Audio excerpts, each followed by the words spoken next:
Welcome back to the Extra Rep Podcast, guys. I'm Josh. I'm Liam. Today, we're going to talk about things that are killing your gains. So if you're trying to obviously build muscle, get stronger, look leaner, these are the things that you need to avoid, or the things that are stopping you from getting there. So we're going to go through a few of these, and we'll go through a few things as well that you should be working towards or doing at the end as well.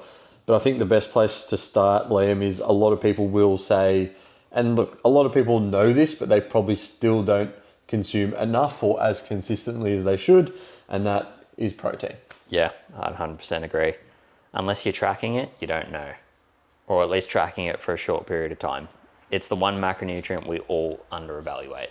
I think especially at breakfast time seems to be the time where a lot of people just think like, for example, like all the cereals now have a high protein version, and it's like, if you're doing a serve, which is maybe like 50 grams, whatever it is, it's like you're barely getting 10 grams of protein. Yeah. And there's still 30 grams of carbs. Yeah, they can market it as well. And of course, it depends on your carb intake as well, which we'll talk about as well. But yeah, it's really, really imperative, guys, especially if your body hasn't had protein for, 8 to 12 hours potentially.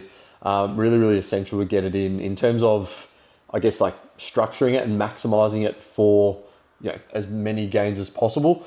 A lot of people say, between 4 to 6 meals, probably 0.3 to 0.5 grams per kilo of body weight. And then people recommend potentially a slightly larger dosage before bed, obviously to offset that obviously 8 hours of not having any protein at all. So there is a little bit more in the system. I know like a few of the bodybuilders used to do like, they'd talk a bit more about digestion. So it would be like, they actually wouldn't have like chicken as their last meal. They would make sure they had beef because it took longer to break down and digest, and that way they had the amino acids in their system for longer. So It is funny when there's success leaves clues with these sort of things. Yep. And there is actually like a lot of bro science, but a lot of stuff is actually quite useful when you think about these kind of things too. Well, here's the thing, right? Beef is harder to digest than white meat. Exactly. So what if you were having digestive issues and you ate beef, and then that digestive issues is struggling to digest it, raised your heart rate, and then you were struggling to sleep? There's always arguments to everything, right? But yes, total daily protein intake at the end of the day is the most important. And does it have to be 4 to 6 meals? No. Do we have muscle protein synthesis in certain feeding windows? Yes. Is there an anabolic window? Yes and no, depending on when you had your last serving of protein, if you're training fasted or not, if you had carbohydrates in your system because they're protein sparing. So there's a whole bunch of rabbit holes you can go down, but I say just my rule of thumb for people is 1.6 to 1.8 grams per kilo of body weight, and you should be all good there. If you're hardcore dieting and you're someone like me and you like to be really strict when you're dieting and just go in hard and fast and then get out of a deficit, I'd say 2 grams of protein to 2.2, just from a pure satiation standpoint and less risk of muscle loss. But we're talking about muscle gain here. Yeah, it's interesting because I'll tend to, especially when I diet, I don't change my protein too much, but mine normally sits about 3 grams per kilo. But that's just because I enjoy protein and I know that it satiates me more, especially when I'm dieting and things like that. But yeah, I enjoy having my meals with protein and then adding stuff to it. Whereas a lot of people probably think like, oh shit, how do I build my meal, or how do I add protein to a meal I'm already having? Whereas I've already got like the protein sources there. If you can start with the protein source and build meals around it, it's going to make your life way, way easier when you're talking about just getting more gains. So I would actually recommend, 1.6 is probably the minimum. Like I recommend for most of my clients, I'll just say a baseline 2. But I'll say if you're hungrier, like work your way up to 3 even. But again, depends on the person, depends on the individual. But if you could say, like, let's say 4 meals, like say someone's 100 kilos, right? So like if you can get, 200 grams of protein in, 4 meals of 50 grams, like that's going to hold you in really, really good stead. I think that's just a really easy way to look at it. Yeah, I'd 100% agree. Yeah. I think the next one we want to really sort of dive into, and I know we talk about this just about on every podcast, don't we? But it is sleep, and it's not sleeping enough. And it's not just because it's like, oh, we think you need to sleep 8 hours so you don't eat or whatnot. It's because it has a direct impact on your hunger, your satiety, your testosterone. I'll probably bring this study up before, but there were people who slept 8 hours, people who slept 5. Yep. Same calories, same protein. The people who slept 8 hours after 12 weeks actually gained muscle and lost body fat, whereas in the people sleeping 5 hours actually gained body fat and lost muscle, despite the scale being basically the same across both participants. They both lost the same amount of scale weight, but they both look completely different, which is a massive thing, and it's something that again people just can't seem to get their head around, I find. Yeah, it's a hard one, and one thing you didn't mention there, but sleep's also a precursor to growth hormone as well. So if you're looking at specifically growing muscle, remember, it always comes from the stimulus first. The training is the most important for growing muscle. Like, there is research coming out that you can be sleep deprived, and as long as you get the right stimulus, you can still grow muscle. Are we saying that's what you should do? No, it actually makes it way harder. Synergistically, training and sleep go hand in hand. The harder you train, the harder you should sleep, in my opinion. Yeah, I think so. And that's, it goes back to, obviously we know there's, with these things killing your gains, there's going to be things that obviously you're going to have to almost bring all these things together and be like, okay, stop doing these or start improving these, because these are the things that obviously by probably taking the lowest hanging fruit and say, okay, what's the one thing that I'm really struggling with? Out of this list, start improving that, then you can start working on the other things. Yep. And you will find as a result, the other things should start probably slowly improving as well. But it's just starting with one thing, making the decision to really change that, really improve that, and then you can start adding on other things as well. But back to sleep, 7 to 9 hours, quality sleep. Obviously, if you're on night shifts or shift work, it's a little bit different, but it's still just trying to maximize as much as you can, because again, you're trying to get everything you can out of your muscle growth, and it is generally a slow process. So, if you can get another 10% every night, because you're sleeping, think how much that could potentially add up over, weeks, months, and years. Yeah. Sweet. We'll talk, I reckon, training wise. It's probably one thing that I see a lot of people do, because they'll go on TikTok, they'll go on Instagram. My favorite influencer, who's clearly on steroids, by the way, has said this exercise is a 10 out of 10 for growing my chest. So I was doing well on bench, but now I'm going to change that and I'm going to go to a plate press, or I'm going to go to this funky setup with an ascending resistance profile and bands and all this quirky shit. And we're not saying that exercise is necessarily bad. What we're saying is you haven't stuck with your routine for long enough to actually squeeze the juice out of the lemon, to get every inch out of that program before you start adapting to a different program and a different stimulus. Yeah. Did you see on my story yesterday what I posted? Yeah. I posted an example of my personal training program, and I was doing a seated mechanical shoulder press, and my first working set from week 1 was 79 kilos for a working set of 7, and then another working set of about 6.5 to almost 7. The last rep was a struggle. We're now on week 15, and I just hit 93 kilos for 2 sets of 7. And to get that 14 kilo difference in strength took, 15 weeks. But I persisted, and you get stronger. There was no reason to change. I was still seeing the progress every single week.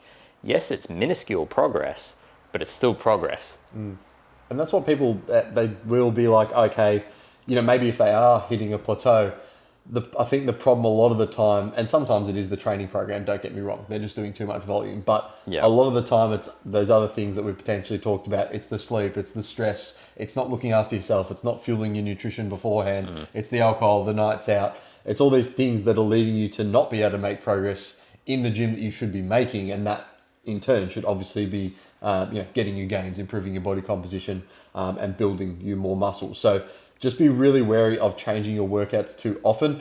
Like, a lot of my clients have been on programs, like I said, for months, similar to Liam. The only time I would change a program is normally when people are just they're bored, they need a new stimulus, and that's completely fine if you're someone who gets bored. But I would say for a minimum, absolute minimum of 4 weeks, it has to be a minimum of 4 to 6. I think, to see at least some differences. But going all the way from 8, 12 and beyond, if you're looking at serious results, provided you can progress every single time. Definitely. And just to touch on the excessive volume, I mean, I had a consult with a guy named Nick who got sent to me last night, and we were talking about his programming, and he was mentioning he trains at Derrimut, and there's these dudes with really big legs, and he's always had skinny legs and stuff. I'm like, all right, so what are you doing?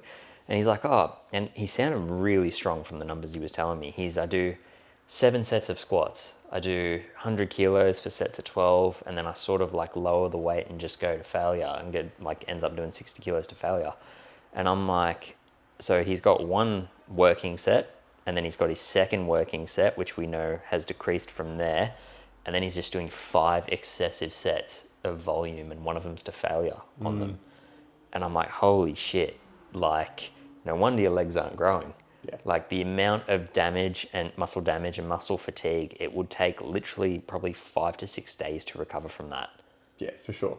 And it's really hard because, it depends on the person, again, genetics wise and things like that. Some people can recover a bit quicker and they can potentially get away with more, right? But the problem is a lot of the stuff that, probably you guys listening have been sort of, spouted through social media are coming from a lot of people who are probably on anabolic steroids, probably on this stuff. And they can, or just genetic freaks, right? Who are just genetic freaks, top 1% of the barrel. You see some people from high school, for example, it's like they were just big when they were 13. Like they didn't even lift the weight. And then they got in the gym for 6 months. All of a sudden, they're one of the biggest people in the gym. And you're like, how? And it's like they're literally just a 0.0001% genetic freak. Like they just build muscle at a ridiculous rate. And there was a study done actually with bicep curls. And they did different groups of people. And the results were crazy. Like it was like people would progress, right? But some people would like barely grow. Like, as in, there'd be a middle ground of like, decent progression for most people. But there were some outliers. Some people's biceps would like triple in 12 weeks and some would like just barely half an inch. So, unfortunately your genetics do play a big part, but that doesn't mean you can't make progress for yourself. Definitely not. I mean, look, there are teenagers out there that look better than me, and I've been lifting for 11 years, and like they've barely touched the weights as well. Yeah. Some of them haven't even touched weights. They just play footy or something like that, and just their body just naturally grew. Like this is how important and crazy genetics are. But this is why it's also very dangerous, because someone could get results by doing something completely wrong. Yeah. And then they'll be like, well, I got these results, so I'm just now going to go online and just tell everyone about it. And people are different. Exactly. Everyone's different. Coaching's different. But you've got to treat someone as an individual, and you've got to treat yourself listening as an individual. Some things will work for you, some things won't. And it's up to you to start, deciphering that and finding, what works for you. And even the stuff that we've talked about, there's going to be stuff that's probably going to be more effective for you than other stuff we've talked about as well. Yeah. And like I said, unless we know you personally or you book in for a consult, we're not going to be able to, tell you exactly what you need to do first, etc. But I think going to cardio again, I think that is one place where people, again, it is definitely a good thing to have a healthy cardiovascular system. Definitely. But a lot of people will overdo it, especially when it comes to, I want to grow muscle, but I also want to, be able to run 10K, or I want to, get into that. High rocks. Yeah. Everyone's favorite. High rocks. Yeah. Look, there's nothing wrong with being it's a hybrid athlete now. That's the new term. There's shit runner, average lifter. Yeah. Yeah. But look, it's like always just understand yourself. Like for me, like if I want to be a hybrid, I need to be a swimmer or on the Stairmaster. If I run 3 times a week, my legs are just so fatigued and my knees just go to shit. And it affects my performance in the gym. Or I can get really strong in the gym and I can do steady state cardio and I'm completely fine. So it works differently for everyone. But I will say, you do really need a healthy cardiovascular system, because when you get to a point where you've built a certain amount of strength, that your cardiovascular system becomes your limiting factor rather than your motor unit recruitment and your actual muscle size. So for example, if you do a working set on a back squat, it's very cardiovascularly demanding. And a lot of people, because they notice their heart rate skyrockets, it's like, what really failed there? Was it your quads? Was it your hamstrings? Was it your glutes? Was it your diaphragm? Or was it your breathing? And then sometimes you're like, I couldn't catch my breath. Like I just didn't have another rep in me. When they knew that, say, like if they're on something stable like the hack squat or anything like that, they could have gone purely to failure because, their legs weren't as taxed as their cardiovascular system. Yeah. And I think that's interesting because a lot of people will, demonize machines sometimes, be like, oh, just squat, and like these sort of things, that's what they're there for. Like if you can centralize, target tissue, say it's your quads on a hack squat, right? If you can really centralize that and you have some assistance from the back pad that's enabling you to get the most out of them, really take them close to failure, which you potentially wouldn't be able to do on a barbell squat. It's just one of those things where, that's what it's there for. And that's when it just comes down to, smart programming and smart coaching and knowing, when to put things, why to put things. And that is another podcast in itself. That's a a whole different rabbit hole. But going back to that main thing, don't change your workouts too often. Like, if you actually do things properly, you should be able to do a couple of sets. You should be able to progress those sets every single time you come into the gym, and you should still start seeing some results from it as well. And get a professional to look at your program. Honestly, I just say it out right now because it still baffles me what I see people are doing in the gym, and then also the programming that they're on, and they wonder why they're not getting results. And majority of the time, it's due to lack of intensity, even though because they're doing so much volume, they feel like they're training hard, but it's lack of intensity and too much excessive volume and muscle damage and fatigue. They're the two I see hand in hand, and probably not tracking if you don't track your weights. I think a good test for people, say if you're someone who's not sure where your intensity lies at the moment in the gym, next time you come to the gym, maybe tomorrow or whatever, next day, pick something that, you might be doing 3 sets of, 80 kilos on the hack squat, right? All I want you to do is do a couple of warm-ups. That first set, I want you to just do as many reps as you physically can. And if you can get like 13, 14, 15 reps, then those other 2 sets that you've done are pretty much almost not irrelevant, but in terms of actually getting the most out of the muscle, if you can hit, potentially 2 sets at like 13 and 12, and they're really difficult sets, maybe you've got 1 rep left if you had someone help assist you or something like that, that's where the magic is, That's where the gains are, and that is potentially, if you're not putting yourself in those uncomfortable situations, is the reason you're not growing at the rate you want to grow. I'm trying to phrase this as simple as possible for people because they really need to understand this, because it's baffling, right? Because the first working set is the most stimulating, but people get confused because it's technically their 3rd or 4th set because they've had multiple warm-up sets. It's like, yes, you should warm up at like half that weight and then slowly build up, but it's your 1 working set where you've gone all out. Then your 2nd set has reduced the stimulus by about half, but you can still make gains. After that, it's honestly just diminishing returns. Yeah, and again, it goes down to different exercises, different programming and things like that as well. But again, like, we wouldn't recommend 6 chest exercises. There's just no need. Drop sets or anything. Yeah, there's just no need for 6 different ones. Like, if you can get away with 1 or 2 different exercises, or maybe, like to say 3 or 4 spread across a week, for a muscle group, maybe doing 6 to 10 sets or something like that, across each muscle group, I think that is the place to start. And then if you feel like you can still progress more, that's when you can start slowly adding an extra set or doing something slightly different. And that's going to give you much more. You've just got to take a step back, go, am I doing 4, 5, 6, 7 sets? Yeah. Go back to 2, work them really bloody hard, do that for 4 to 8 weeks, and I guarantee you're going to see better returns on your investment, your time in the gym for sure. And one other thing that's killing your gains is you're only hitting your muscles once per week. I think that's a huge one. Like, people don't realize your muscles actually are either growing or they're atrophying. And atrophying, that's the right word. So when your muscles atrophy, you can train them again. So if I'm trying to hammer this home because I don't want to fuck it up, I want it to be as crystal clear for people to understand. Within 48 hours, your muscle should have recovered, so you can hit it again. So that means, for example, like my programming on full body, if I'm training Monday, Wednesday, and Friday, that's hitting a 3 times frequency. I can hit my muscle groups 3 times per week, and it can get a huge stimulus. Rather than if you just train chest on Mondays and you don't train chest again until next Monday, then you're only hitting it 1 time a week. And look, if you're doing your 6 sets of chest on the 1 Monday, you may need a whole week because you've done so much like excessive muscle damage and fatigue, but it doesn't actually result in gains. Yeah. Like if you split that 6 sets you were just talking about onto 2 sets of chest Monday, 2 sets Wednesday, 2 sets Friday, you're going to be able to push those with greater intensity. You're going to be able to recover between the sessions, and you're going to get a better output out of it. Of course, comes down to smart programming, how you do that is going to be different for everyone. And then it comes down to personal preference as well, right? Like with my coach, for example, like we went to a full body approach, and it just got to a point where I was just like, we're doing supersets and we'll fix you up some injuries and things like that as well. Yeah. But it just got to the point mentally for me where I was like, I feel like I just need a session where it's like more upper lower. It doesn't need to be just a body part, but I was like, I feel like I need 3 uppers, 2 lowers. I need to really focus on my lower days. I can't go from like an upper to like, now stabilize your pelvis here, and it just stuff with me. So, there is going to be, enjoyment, and the perfect sort of balance between like, this may be the perfect program, and this may get you 100% out of everything, but that might not be perfect for you as well. But you want to obviously get as close as you can to that, whilst getting into the gym, whilst enjoying it, and whilst being able to push your sets hard, because those are the main things that matter. So I'll touch on this point because I heard it yesterday, so it's very relevant. You know of Peter Attia? No. No? He'd made the Outlive podcast. He was the doctor on Limitless. He's partnered with like Andrew Huberman, runs like podcasts and everything. I know who you're talking about. Yeah.